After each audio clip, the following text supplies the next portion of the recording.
Bonjour à tous et bienvenue dans ce nouvel épisode du podcast de Je bosse en grande distribution.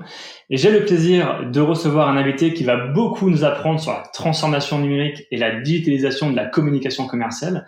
Je reçois aujourd'hui Raphaël Lefebvre. Bonjour Raphaël. Bonjour Jonathan. Raphaël, tu es client partenaire chez Facebook et tu t'occupes notamment de la section retail. Alors avant de comprendre davantage le rôle de Facebook, est-ce que tu peux commencer par te présenter, déjà qui tu es et quel parcours tu as eu avant d'intégrer Facebook? Oui, bien sûr. Alors enchanté, donc je suis Raphaël, je travaille chez Facebook depuis 2 ans maintenant. J'ai un parcours qui est très digital. J'ai commencé en fait en 2006 dans une petite agence qui s'appelait Mediastay, qui était spécialisée en jeux concours, qu'on retrouve beaucoup dans la grande distribution aussi d'ailleurs. Et donc je me suis fait un peu les dents sur tout ce qui est génération de trafic en ligne. Donc c'était vraiment les balbutiements du digital. C'était le moment où cette entreprise était un des plus gros emailers de France, donc j'ai appris beaucoup de choses à ce moment-là. J'ai parcouru ensuite quelques années en montant une boîte qui s'appelait GeoAd. Donc c'est le moment où j'ai fait ma transition vers le mobile. Et donc en fait, c'était juste après les Groupon, les KGB Deals, les Dealissimo. C'était les deals qui avaient beaucoup de valeur sur le digital. Et donc l'objectif de cette entreprise était justement de rapatrier un maximum de deals sur mobile, d'aller voir les commerçants de proximité, mais aussi les grandes enseignes, pour leur proposer du coup de diffuser des coupons sur mobile. Donc ça a duré 2 ans. Ça s'est compliqué par la suite parce qu'il faut lever des fonds pour montrer une entreprise, donc c'est toujours quelque chose qui peut se complexifier. Mais j'ai rejoint juste après Bonial qui est venu me chercher, qui est une entreprise qui digitalise les prospectus de la grande distribution depuis bien longtemps déjà. Ça a commencé en 2011, je crois, l'aventure Bonial. Et donc j'ai passé 6 ans là-bas où pour le coup, alors avant j'étais dans le marketing, là je suis vraiment passé sur la partie commerciale. Et donc mon rôle en fait était d'aller séduire les enseignes avec le concept de Bonial pour digitaliser la communication et notamment ce fameux prospectus papier dont on parle beaucoup aujourd'hui. Voilà, donc j'ai passé 6 ans là-bas aussi, et puis ça fait maintenant 2 ans que j'ai rejoint Facebook. C'était en 2019, et donc du coup, bien sûr, avec un spectre beaucoup plus large, puisque Facebook, c'est pas uniquement la digitalisation du prospectus, même si c'est un sujet qu'on traite beaucoup. C'est bien sûr la communication au sens large, et donc dans le département commerce de Facebook, où on est à peu près 10-12 personnes à travailler avec les plus grands, à accompagner les distributeurs, les plus grands distributeurs français, dans leur manière en fait d'optimiser leur communication sur nos plateformes. Finalement, tu as toujours un peu eu un lien avec le commerce et le retail. Ouais. C'était une appétence que tu avais déjà depuis ton parcours scolaire ou c'est vraiment venu avec le temps? C'est venu avec le temps. Au début, c'est vrai qu'aujourd'hui, notamment le sujet de la digitalisation du catalogue que je porte au sein de Facebook France, c'est un sujet. Je m'attendais pas à avoir cette spécialisation avec le temps. Je pense que le numérique était fascinant pour moi dès le départ parce que c'est quelque chose qui est arrivé très vite, qui est arrivé au moment où je sortais d'école, où ça s'est intensifié. Donc du coup, c'était un virage assez naturel et quelque chose qu'on regardait beaucoup depuis les études déjà. Et puis ensuite, d'abord ce penchant très marketing sur le comment est-ce qu'on fait, comment est-ce qu'on génère du trafic, comment est-ce que on accumule des audiences pour ensuite les retargeter. Et puis après, beaucoup plus, là pour le coup, c'est quelque chose qui est venu très naturellement, c'est le côté commercial, où j'aime tout simplement aller à la rencontre des gens, j'aime découvrir de nouvelles choses, et notamment dans l'industrie de la grande distribution, j'ai eu beaucoup de plaisir et j'éprouve beaucoup de plaisir à aller à la rencontre de la distribution et sur le terrain aussi auprès des magasins. Ouais, c'est un secteur qui est passionnant et on va y revenir. Moi, j'ai juste une question qui m'intéresse et je pense qu'il peut aussi intéresser nos auditeurs. Comment on intègre Facebook? Vu de l'extérieur, on a l'impression que ça a l'air un peu opaque ou difficile d'accès. Comment ça s'est passé pour toi? Alors écoute, ça s'est passé très naturellement. Je pense que au sein de Facebook, bien évidemment, le prospectus qui pèse un poids important dans les budgets de la grande distribution et de la communication joue un rôle. Alors ça porte un rôle très important et forcément c'est une opportunité d'accompagner cette grande distribution pour cette digitalisation du prospectus. Et avec une plateforme comme Facebook, bien sûr, on peut pas passer à côté de ce sujet-là. Donc, il y avait déjà des liens entre Bonial et Facebook qui fait qu'on se connaissait un petit peu.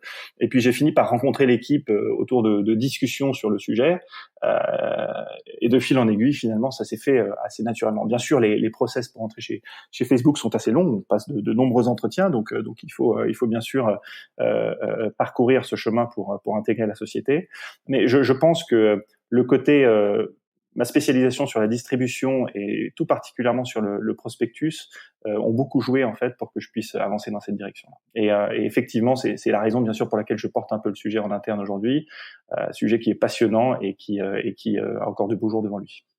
Ouais, là aussi on va y revenir un peu plus précisément. Mais alors, tu disais que vous étiez une dizaine dans la section retail chez Facebook.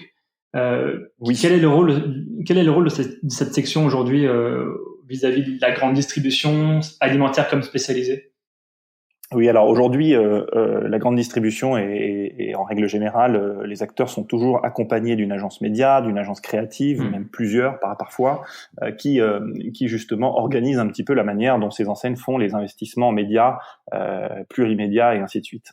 Donc l'objectif de cette équipe chez Facebook est d'accompagner ces grands distributeurs, ces agences créatives, ces agences médias, pour optimiser la manière dont sont menées les campagnes. Donc, il s'agit pas, on n'a pas un rôle à proprement parler commercial qui est de dire bon bah ok, il faut y aller, il faut appuyer, il faut dépenser plus, etc.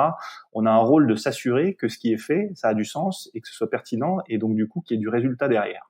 Donc forcément c'est un enjeu. Aujourd'hui, quand un distributeur ou même un petit business commerce investit de l'argent sur des plateformes telles que les nôtres, il faut qu'il y ait un retour sur investissement, il faut qu'on voit quelque chose. On a des KPIs médias qui sont bien sûr traditionnels sur la couverture, sur le nombre de vues, sur le nombre d'impressions et ce genre de choses, mais dans l'idéal, on aime quand même aller beaucoup plus loin et mesurer vraiment l'impact en termes de chiffre d'affaires aussi qu'on peut obtenir lorsqu'on fait des campagnes sur nos plateformes. Donc, notre rôle est vraiment de faire cet accompagnement auprès des enseignes, de leurs agences médias, de leurs agences créatives, pour que effectivement, on tire un maximum d'efficacité des actions qui sont entreprises sur nos plateformes. C'est hyper intéressant. Et alors, vous avez effectivement un rôle au niveau des stratégies nationales, mais est-ce que vous avez aussi un rôle au niveau de la communication locale? Oui, c'est une très bonne question. Système U, est-ce qu'ils ont aussi des stratégies en interne pour déployer de la visibilité localement? Oui, on n'est pas équipé aujourd'hui pour vraiment s'adresser à une échelle extrêmement granulaire, au magasin ou parfois même à la région. On n'est pas assez nombreux pour ça. Ça nécessite quand même d'avoir du temps humain pour pouvoir échanger avec toutes ces personnes, même si c'est souvent à cette échelle-là que c'est aussi très très intéressant de voir ce qui se passe. Donc la manière aujourd'hui dont on accompagne, c'est bien sûr sur la stratégie nationale dans un premier lieu, mais bien sûr le national s'intéresse par défaut à ce qui se passe au local. Et donc du coup, des stratégies locales sont mises en place, et c'est là aussi où on fait un accompagnement avancé sur les partenaires avec lesquels travailler, avec lesquels on peut rendre les choses scalables, ou alors si jamais on a des initiatives qui sont un peu ad hoc, qui sont un peu nouvelles sur une certaine région pour une enseigne en particulier, on peut effectivement aller un petit peu plus loin et passer un petit peu de temps dessus parce que c'est nouveau, parce que ça n'a pas encore été testé ailleurs et parce que du coup c'est une source de test and learn.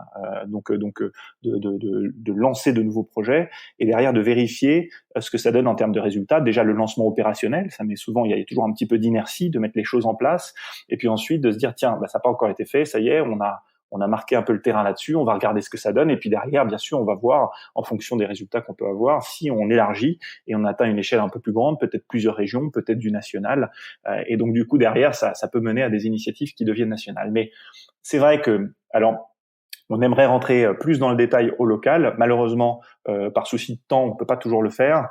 Mais voilà, on sait que le national s'intéresse beaucoup au local, qu'aujourd'hui, c'est une vision qu'il faut développer, qu'il faut avoir pour profiter au maximum aussi des réseaux sociaux qui, en soi, sont là justement pour connecter les gens entre eux, connecter les business et les consommateurs et faire en sorte que les choses se passent et que l'information circule. Donc, c'est vrai que c'est quand même, ce sont des supports où chaque magasin a son rôle à jouer en fait dans le fond. Et finalement, quand on revient sur le sujet de nation locale, effectivement, c'est un sujet qui est assez nouveau pour les enseignes. Historiquement, je dirais depuis la création des réseaux sociaux, les enseignes ont cherché à centraliser les actions, à le piloter au niveau du siège, mais elles n'ont pas pu empêcher les initiatives locales, et on voit notamment chez les indépendants, voire même quelques magasins intégrés, qu'ils ont cette agilité d'être eux-mêmes autonomes sur la page Facebook, sur leur compte Instagram, de gérer eux-mêmes leur communication avec la publicité Facebook. C'est très difficile à maîtriser aussi ce champ d'action parce que c'est des dispositifs qui sont très complexes. C'est plusieurs milliers de pages Facebook, voire plusieurs comptes Instagram à gérer. C'est un vrai challenge pour les magasins, enfin pour les enseignes tout court. Oui, c'est un vrai challenge. Il y a des questions fondamentales souvent qui remontent. Est-ce que alors déjà il y a cette nuance entre enseigne intégrée et enseigne d'adhérents. Donc les adhérents ont par définition beaucoup plus de liberté. Cela dit, dans bon nombre d'enseignes intégrées, il y a beaucoup de liberté aussi au local. Globalement, c'est important que le local s'exprime. Donc, en plus, sur les réseaux sociaux, on peut pas l'empêcher. Tout simplement, on peut pas l'empêcher. Les choses se font. Même si au national, des fois, on a une stratégie qui demande plutôt de créer un compte Facebook, mais de pas créer de compte Instagram, etc. Parce que Instagram est censé peut-être n'avoir qu'un seul compte au nom de l'enseigne pour communiquer de manière plus large et plus unitaire.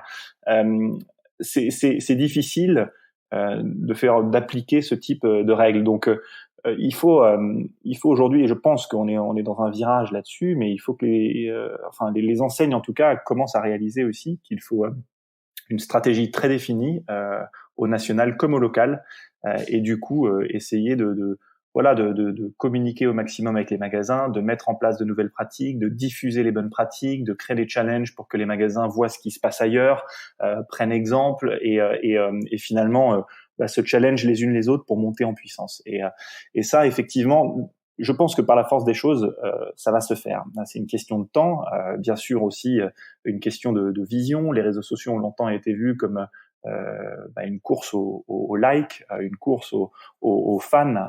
Donc l'objectif étant de faire des jeux concours, on les a énormément vus dans la grande distribution alimentaire pour booster le nombre de fans sur une page. Donc c'est un point qui est essentiel, c'est que c'est bien de faire des jeux concours, ça motive les consommateurs, ça les oriente vers les magasins, vers les promotions, vers beaucoup de choses.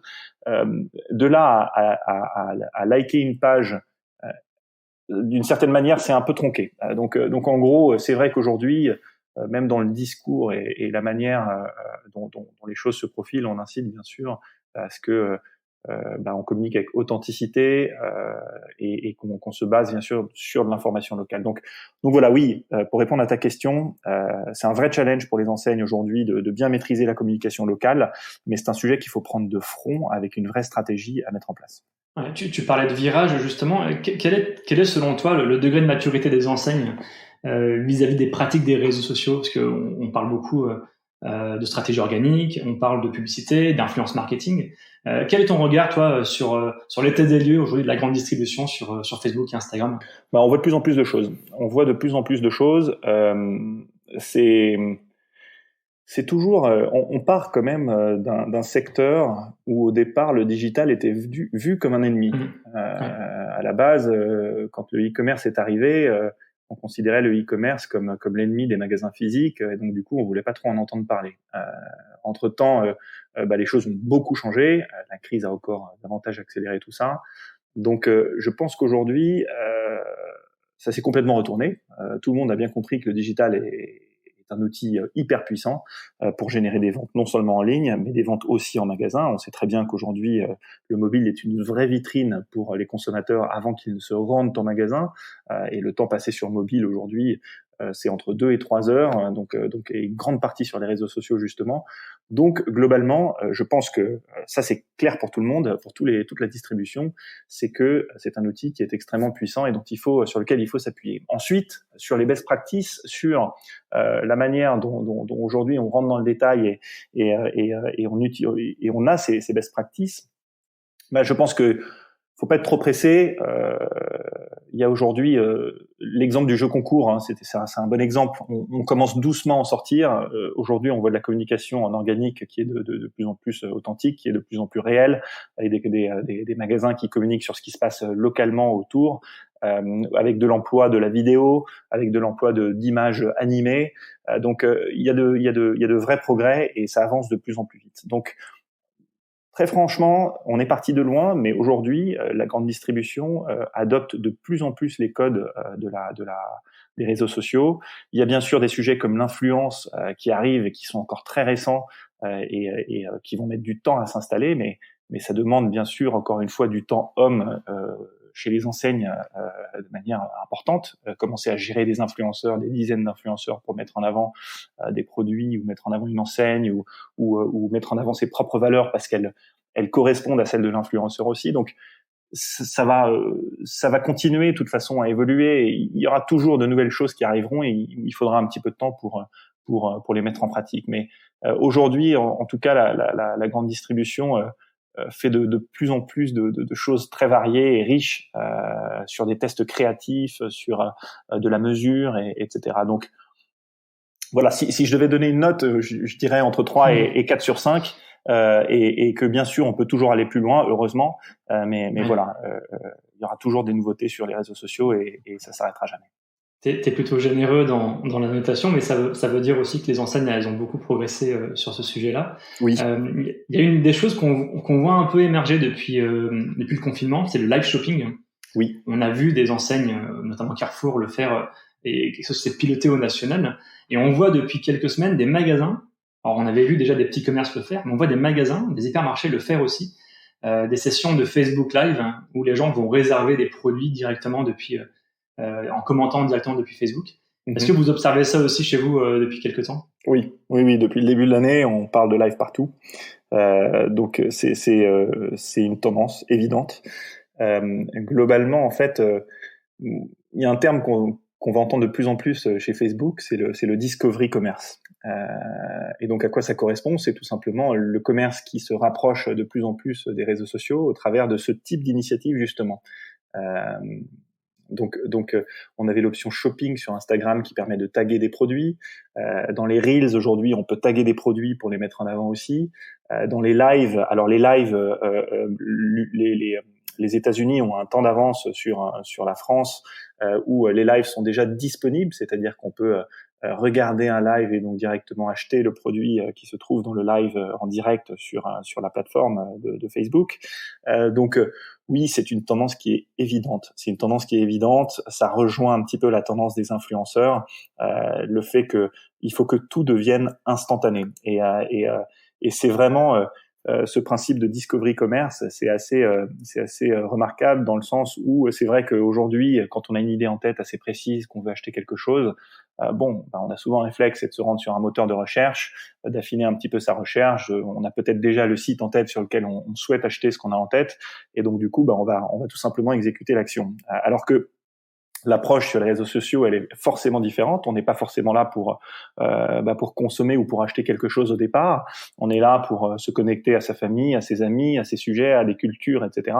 Et donc du coup, de fil en aiguille, on découvre par la publicité, bien évidemment, mais qui est de plus en plus malléable, qui s'adapte de plus en plus, qui s'intègre de mieux en mieux aussi dans le feed qu'on parcourt, pour finalement, en fait, aussi grâce à la data, qui joue un rôle bien sûr fondamental dans tout ça, pouvoir proposer des choses qui sont assez cohérentes. Et donc du coup, toute cette mouvance autour des lives, autour des reels, autour du fait de pouvoir présenter des produits au sein de ce type de phénomène, ça connecte encore plus le commerce à l'activité des réseaux sociaux. Tu parlais justement de l'état d'avancement des États-Unis. Est-ce que dans quelques mois, on pourra imaginer directement acheter un produit parce qu'on l'a vu en Facebook Live ? Est-ce qu'on aura des fonctionnalités prochaines qui vont arriver ? Ça s'appelle checkout aux États-Unis. Donc c'est effectivement la possibilité de pouvoir acheter directement sur nos plateformes. Donc c'est pas encore disponible en Europe. Ça ne le sera pas en 2021. C'est ce qu'on sait pour le moment. Donc, bien évidemment, on est tous en interne impatients de pouvoir avancer sur ces sujets. Donc, pour le moment, On peut pas encore dire quand ça va arriver en France. En attendant, ça viendra.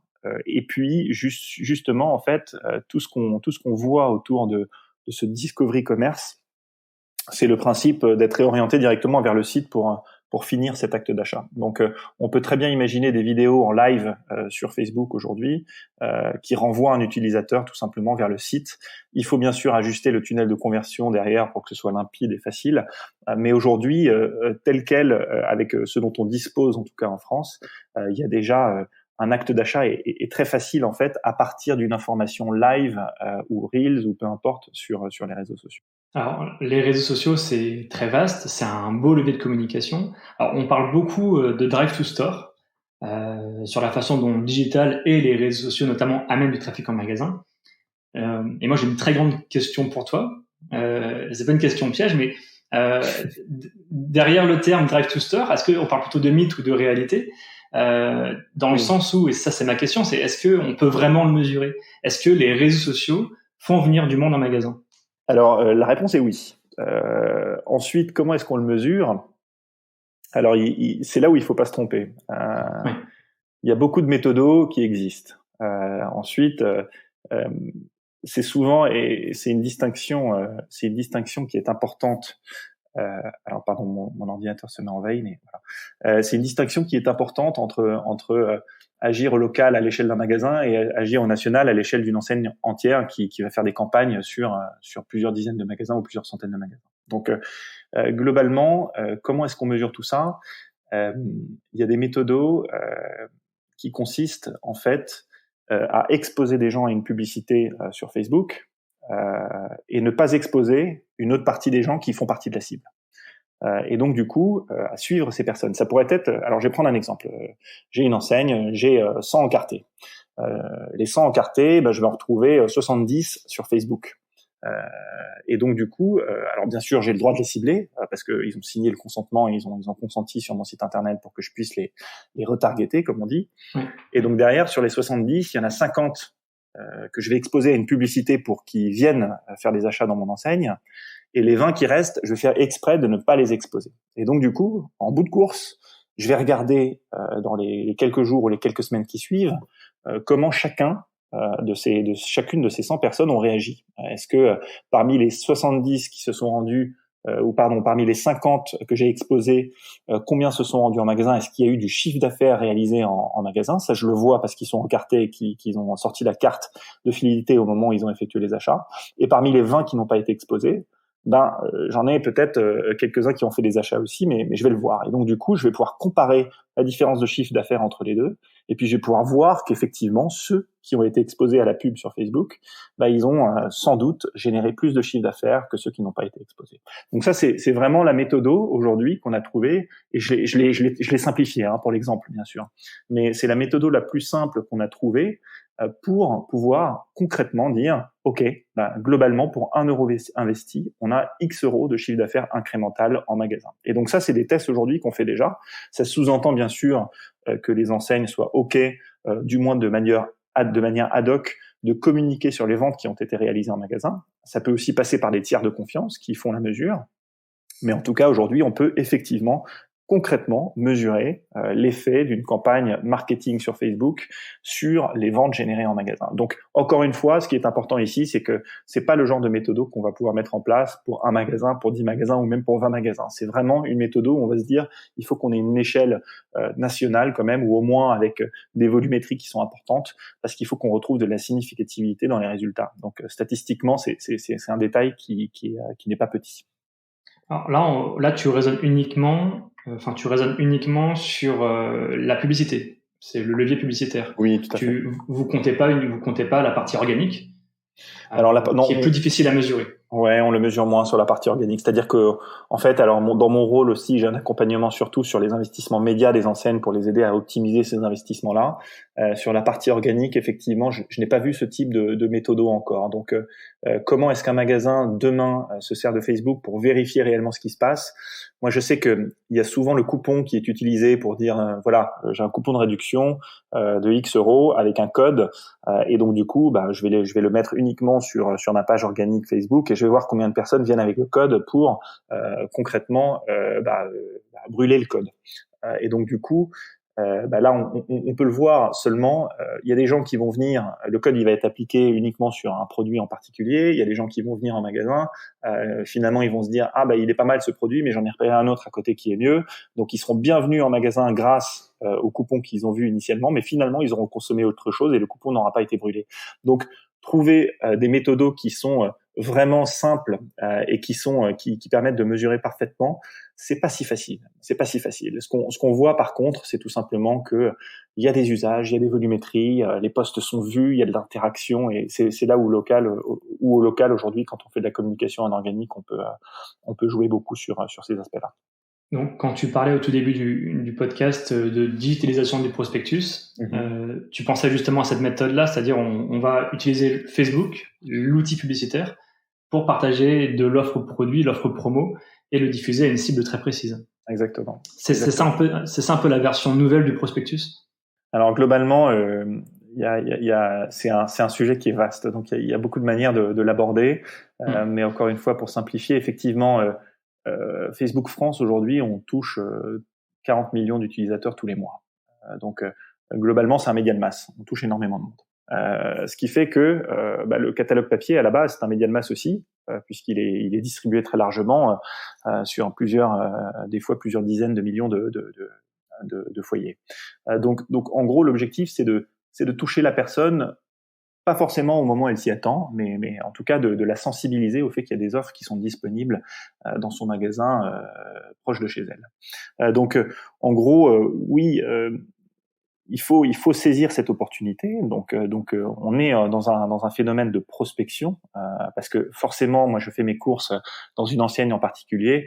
Mes réflexes sont là-bas. J'ai une carte de fidélité. Donc dans la majorité des cas, en plus, c'est une enseigne qui est proche de chez moi. Donc dans la majorité des cas, de toute façon, j'irai chez cette enseigne-là. En revanche, s'il y a une autre enseigne qui veut essayer de me sortir un petit peu de cette zone-là et de me ramener un petit peu chez elle, effectivement, il faut qu'elle me confronte un peu par surprise aux offres qu'elle va mettre en place. D'où la nécessité, bien sûr, d'aller chercher un maximum de monde et de partir en prospection. Et donc, pour digitaliser un prospectus sur Facebook, on a plusieurs moyens de le faire. C'est bien sûr tout simplement de faire une pub qui va dire bonjour, notre nouveau catalogue est sorti, venez découvrir les offres. Et donc, dans ce cas-là, effectivement, on peut renvoyer directement l'utilisateur sur la page de l'enseigne où se trouvent les prospectus de l'enseigne. Donc ça, aujourd'hui, c'est quelque chose qui est déjà très généralisé et qui est exploité de plus en plus. On peut aussi, derrière, rentrer dans une sophistication un peu différente. Si on s'adresse à une audience qui a l'habitude du papier, donc des lecteurs de prospectus papier, lorsqu'ils vont voir une pub avec le prospectus papier dessus, ils vont se dire tiens, là j'ai mon catalogue, je vais en profiter pour le découvrir dans sa version digitale, je vais cliquer dessus. Donc il a cette possibilité d'être redirigé vers le site de l'enseigne, mais on pourrait aussi le rediriger, et c'est ce qui arrive dans certains cas avec des exemples comme Carrefour, c'est un cas public donc je peux en parler, mais on peut rediriger vers Messenger ou vers WhatsApp. Et donc du coup, en fait, l'utilisateur qui a déjà Messenger ou WhatsApp installé sur son téléphone, il trouve forcément un certain confort. Il peut à tout moment d'ailleurs par la suite retrouver son catalogue sur sa messagerie. Et donc du coup, depuis la pub, il clique sur un bouton lire et il ouvre une conversation via un bot sur messagerie. Et puis il découvre au sein du bot, on lui envoie le prospectus en fonction de son code postal, le prospectus qui est valable pour le magasin le plus proche pour l'enseigne concernée. Et puis là, vous avez des taux de retour intéressants? Oui, alors on a le cas de Carrefour. En gros, en 6 mois, il y a eu à peu près 7000 personnes qui ont été confrontées à la pub. 7 millions de personnes. Il y a 1 million de personnes qui ont lu le catalogue. Ils ont même fait des tests qui sont publics et ils ont réussi à mesurer que pour 1 euro investi, ils avaient à peu près 10 euros de chiffre d'affaires incrémental en retour. Donc ça montre bien effectivement qu'il y a une certaine efficacité. Alors ils y sont allés pas à pas. Au début, c'était sur certains magasins, ensuite c'était sur une région, et finalement, c'est passé au national. Et donc, ça s'est développé petit à petit. Et puis, ils ont découvert que les catalogues étaient lus pendant plus de 3 minutes, en fait, au travers de Messenger. Donc, ça a été très concluant, et on a réussi à prouver que ça avait de la valeur. Donc, ça, c'est un moyen parmi d'autres. C'est vrai qu'aujourd'hui, dans la grande distribution, et dans n'importe quelle enseigne aujourd'hui, on a envie que l'audience le trafic vienne sur son propre site. Donc, ça c'était le premier moyen que je donnais, c'était plutôt que d'aller sur WhatsApp, on encourage les utilisateurs à aller sur le site de l'enseigne. Et l'avantage sur WhatsApp, c'est que on l'a tous, ou Messenger, on l'a tous. Et donc du coup, si jamais je le lis à un instant T et qu'au moment où j'arrive en magasin, je veux ressortir mon prospectus, c'est extrêmement facile, bien sûr, de le retrouver de cette manière-là aussi. Il y a un sujet intéressant. Oui, bah, dis-moi. Pardon, je voulais juste, il y a un dernier pan sur la digitalisation du prospectus qui est beaucoup plus complexe pour le coup, mais où on va essayer de personnaliser un peu l'information. On va partir d'un flux produit. Imaginons qu'on ait un catalogue dans lequel il y a 300 produits. On va prendre ce flux avec ces 300 produits et puis ensuite, on va faire en sorte que au sein même de Facebook, on ait un format qui ressemble à un catalogue, qui va afficher les produits qui viennent du prospectus, mais en fonction de ce qu'on sait sur la personne à qui on les propose. Donc, du coup, si on a quelqu'un qui est plutôt vegan, on va essayer de lui proposer des produits vegan, ou inversement, si on sait que quelqu'un aime beaucoup la bière, on va peut-être lui proposer la bière en premier. Mais voilà, là, on rentre dans un degré de sophistication qui est tout autre, qui se prépare, qui est beaucoup plus long à préparer. C'est aussi une forme qui permet de digitaliser le prospectus en personnalisant, bien sûr, l'information et en la rendant encore plus intelligente et encore une fois la data au service en fait de l'affichage et de la consommation. Tu parlais de Carrefour, est-ce qu'il y a d'autres cas qu'on peut citer justement dans la grande distribution alimentaire ou même spécialisée? Alors, il y a beaucoup de cas qui vont arriver parce que c'est un sujet qui est en pleine effervescence. Il y a Jiffy aussi en sortant du premier confinement qui avait fait une mesure de cet ordre-là. Alors c'était sur des formats qui sont un petit peu différents, mais effectivement c'était un moment où il n'y avait pas de prospectus qui était diffusé dans les boîtes aux lettres. C'était en avril et au mois de mai de l'année dernière, et donc du coup effectivement ils avaient fait les investissements en TV, en SMS, en digital, et ils avaient vu que la part d'incrément qui était générée par le digital était importante. Donc, on avait 28% de revenus incrémental des campagnes Facebook, Instagram, plus TV, VS, la TV uniquement. Donc, on voyait bien que la couche de réseaux sociaux, en plus de la TV, apportait en fait un bénéfice certain pour l'enseigne. Donc, ensuite, c'était une diffusion qui était sous forme de carrousel, présentée un peu autrement, mais en fait, en soi, ça donnait de la visibilité aux offres qui normalement sont dans les prospectus. Il y a un sujet, c'était une de mes questions juste avant de te couper. On parle beaucoup justement du drive to store et comment le digital peut aider à faire venir du monde en magasin. On a l'impression que les enseignes oublient aussi de faire venir du monde sur leur site e-commerce pour vendre directement ou sur leur marketplace. Est-ce que c'est un sujet également que les enseignes ont en ce moment? Oui, toujours, je pense, parce que au sein d'une enseigne, bien sûr, on sait que 90% du chiffre d'affaires ou plus est encore réalisé en magasin. Alors ça dépend des enseignes. Hein. Quand c'est du non alimentaire, des fois c'est un équilibre qui change fortement, notamment dans l'électronique et tout ça. Mais globalement, le e-commerce, je pense que c'est défini. C'est une question qui est intéressante parce que aujourd'hui, je dirais que c'est plus nuancé. On n'est pas seulement sur du e-commerce vs du commerce en magasin. Aujourd'hui, c'est vrai que le drive est arrivé. C'est vrai que la livraison à domicile prend de plus en plus de place. Avec la crise sanitaire, les chemins pour faire ses courses sont quand même assez variés et passent de plus en plus par le digital. Donc, l'exemple du drive est bon d'ailleurs, puisqu'on a vu en fait comment le drive a décollé pendant la crise sanitaire. Mais globalement, il y a une priorité à s'appuyer sur le digital dans une vision omnicanal. On n'est plus seulement dans une vision e-commerce. Donc, le e-commerce, bien sûr, il faut accompagner le mouvement, il faut accompagner les usages. C'est les consommateurs qui choisissent comment ils font leurs courses et il faut s'assurer du coup qu'ils aient le choix en fait dans leur manière de consommer. Mais voilà, je pense que cette vision du coup, elle a besoin de s'élargir, elle a besoin de devenir omnicanal. Et qu'en fait, lorsqu'on réfléchit, on réfléchit sur le parcours d'achat du consommateur plutôt que juste de se dire, tiens, il y en a qui achètent en e-commerce et il y en a d'autres qui achètent en magasin. Je pense que certaines fois, certains vont acheter en e-commerce et la même personne, plus tard, ira acheter en magasin. Donc, il faut s'adapter en fait à cette multitude de parcours et bien la comprendre pour ensuite, bien sûr, mieux organiser sa communication. On pense client avant de penser magasin, en quelque sorte. C'est un paradigme assez compliqué. C'est une recette qui marche bien en général. Oui, exactement. C'est une recette qui marche bien, qu'on voit bien sûr chez les pure players énormément. C'est le service pour le consommateur. C'est le consommateur avant tout et faire en sorte qu'il ait le choix, tout simplement. Alors, c'est quoi l'avenir du prospectus, si c'est pas une question trop piège en quelque sorte? Non, ben je pense que c'est une question qui est très en vogue en ce moment. Il y a énormément de débats autour du prospectus en ce moment, que ce soit par rapport à l'économie circulaire ou la Convention citoyenne pour le climat, que ce soit bien sûr du côté des distributeurs qui défendent bien sûr le prospectus papier parce qu'il joue un rôle aussi bien social que pour informer les consommateurs que les offres sont bien présentes. Donc bien sûr, je pense pas que le prospectus qu'il y aura rien de radical. Alors il y a des exemples, hein, c'est vrai, quand on voit Luçon ou quand on voit Saint-Herblain qui ont arrêté complètement la diffusion du prospectus papier. C'est des initiatives qui sont assez radicales, qui sont hyper intéressantes à suivre, qui sont totalement assumées, qui sont aussi extrêmement bien préparées quand on regarde un petit peu le détail des initiatives qui sont prises en magasin pour pallier en fait au mouvement qui est pris. Mais du coup, l'avenir du prospectus, c'est probablement, alors déjà, il a encore de longs jours devant lui. Ensuite, on va plus parler de complémentarité. Comment est-ce qu'on arrive à faire vivre le papier en parallèle du digital? Et puis ensuite, bien sûr, on a une montée en puissance du digital qui est évidente, du mobile aussi, de la personnalisation. Bien sûr, la data aujourd'hui, c'est un sujet qui est crucial et donc du coup, il y a une régulation qui est importante là-dessus, mais ça permet aussi de mettre tous les acteurs au même niveau et puis surtout de respecter les consommateurs avec leurs données.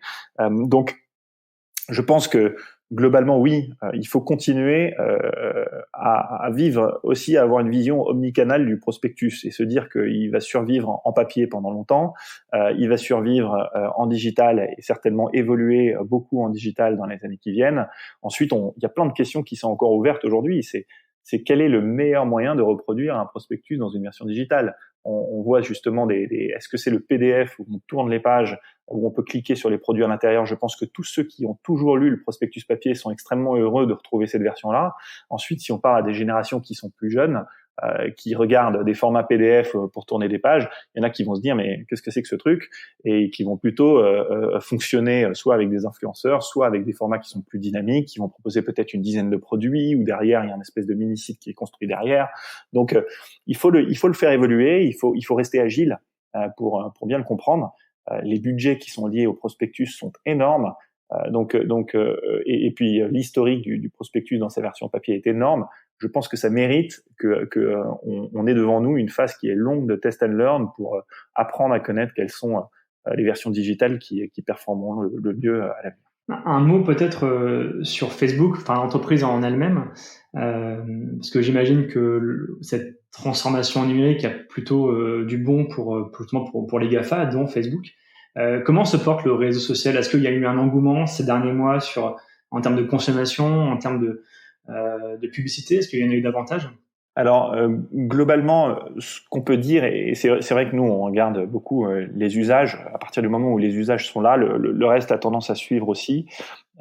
Mais sur les chiffres en tout cas que je peux vous communiquer, enfin que je peux te communiquer, globalement, donc c'est 40 millions d'utilisateurs actifs tous les mois.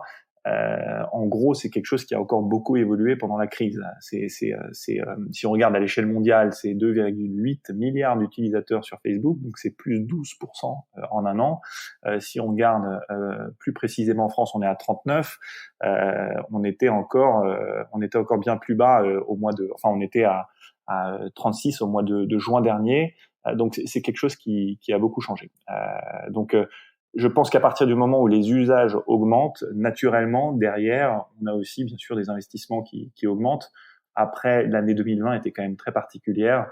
Le mode de consommation, le mode d'achat média change aussi. Et c'est vrai que pendant la crise sanitaire, il y a des enseignes qui ont arrêté de communiquer au départ pour vraiment comprendre la situation et savoir comment se positionner.